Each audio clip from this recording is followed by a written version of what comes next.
opposition and the entire debate, we have Douglas Murray, a best-selling political author and journalist, famed for his controversial views. In someone else wrote this. In 2007, he assisted in the writing of Towards a Grand Strategy for an Uncertain World. He's been dubbed Britain's only neoconservative and is the director of the Centre for Social Cohesion. So, Douglas, thank you very much.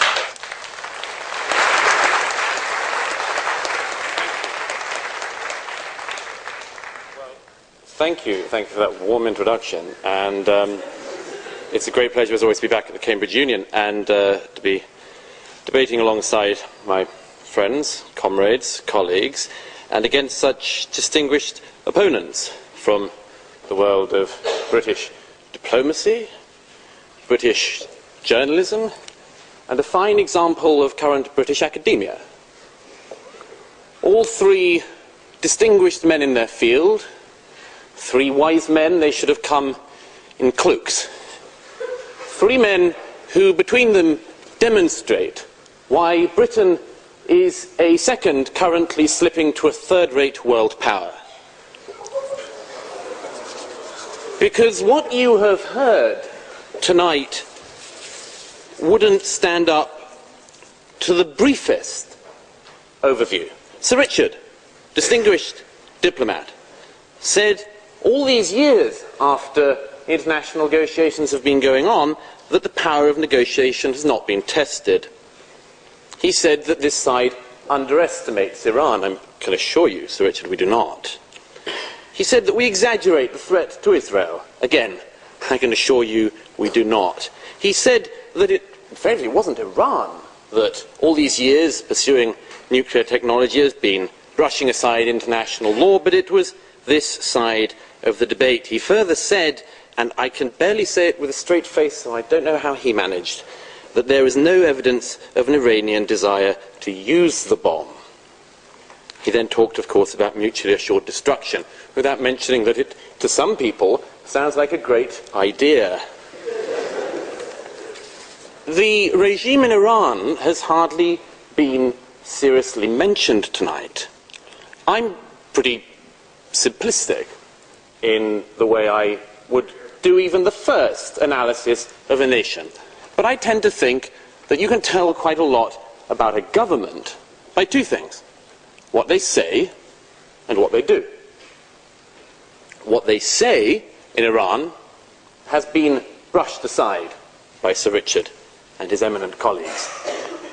It's been brushed aside as it were, a detail that President Ahmadinejad has talked about wiping from the page of history a UN member state, and that the so-called moderate who ran against Ahmadinejad some years ago, Mr. Rafsanjani, said that after all Iran only needed one nuclear bomb to deal with the Israeli problem. They ignored the fact that the supreme leader, Khamenei, has said exactly the same thing. And then what they do, which is that Iran is acting now, as it has been for years, as a regional destabilizer. Destabilizing Syria, destabilizing the Lebanon, funding the terrorist movements of Hezbollah and Hamas, who, not content with expressing their genocidal intent towards Israel and trying to fulfill that desire every day, have also managed to wreck our friends' best chances of democracy in Lebanon. So that's what they say and what they do. The other side this evening seems to think that an Iran with the bomb would be preferable to a war with Iran without the bomb. Regional proliferation in the Middle East is not a small issue. A Middle East, as Dr. Mendoza said, in which everybody had a nuclear bomb, would be a system of détente, which I think we can probably say with some certainty would break down fairly swiftly. But would the Iranian regime I've just described be weaker or stronger once it was a nuclear power? I think we can agree on both sides of the House it would be stronger. Now, would the regime, which has spent again recent weeks, as it did in 2009, rounding up opponents, rounding up, shooting, torturing and raping your fellow students there in Iran, Sir Richard objected to Dr. Mendoza's description of mass rapes. I asked him what mass would be in his opinion. He said millions. I'd love to find out what Her Majesty's Diplomatic Service's level of toleration of mass rape is. Hundreds, thousands, whatever it is, but it was nonsense to mention it, what is happening to your fellow students. Do you think that the Iranian regime that is doing that is violating and trampling on every right of your contemporaries in Iran, would be weaker or stronger in power once it was also a nuclear power? I think that I think I've heard enough. Hardly needs to be raised as a question. Now look, it hasn't come up very much tonight, but it should come up. Israel. This motion that this House would rather have a nuclear Iran than war, and the support I think I've already sensed for our opponents here tonight, suggests to me, and it would to many other people, that we are very grateful that this House doesn't have a say in whether or not Iran will become a nuclear power. And what's more, very grateful that Britain, and I hate to say this in front of a diplomat, but Britain has itself absolutely no way of stopping this.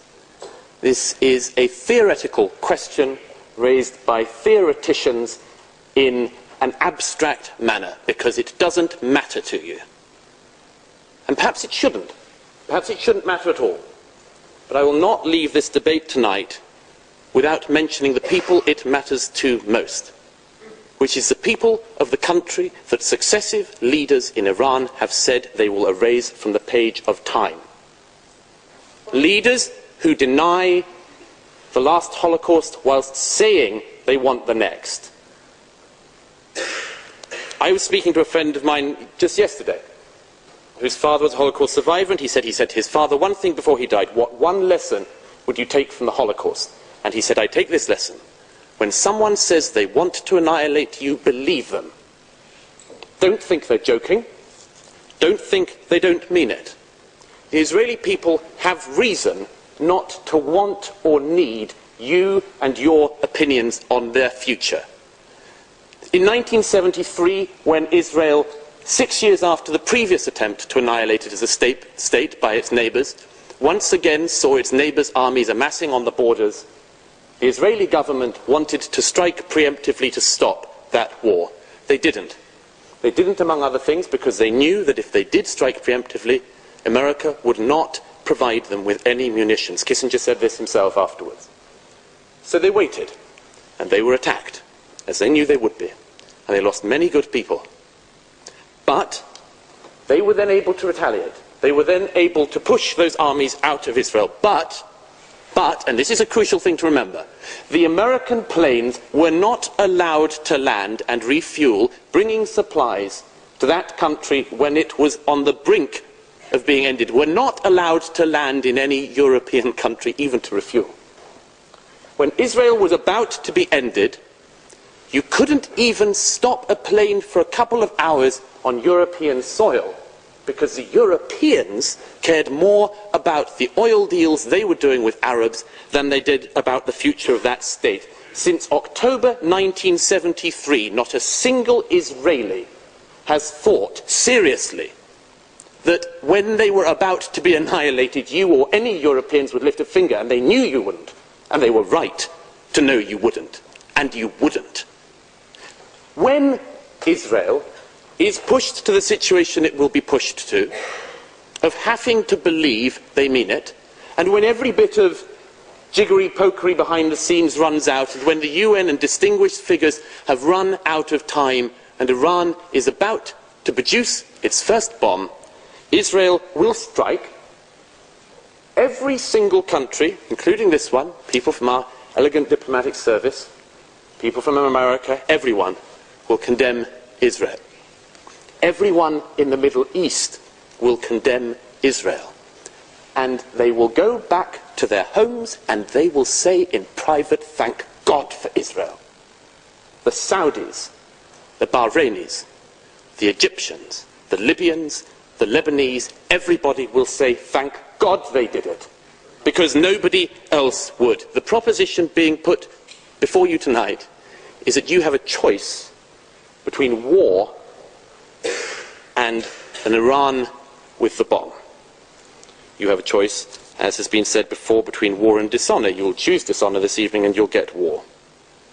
You have the choice between a war with a nuclear Iran or a war at some point with an Iran that is not nuclear, which you stop from ever being nuclear, and hope that in stopping that regime, in embedding itself, you will give the Iranian people the best chance they will have of overthrowing that regime. But as I say, thank God this doesn't rely on you or any Europeans, because you've made the same mistake before, and nobody should trust you to get it right this time.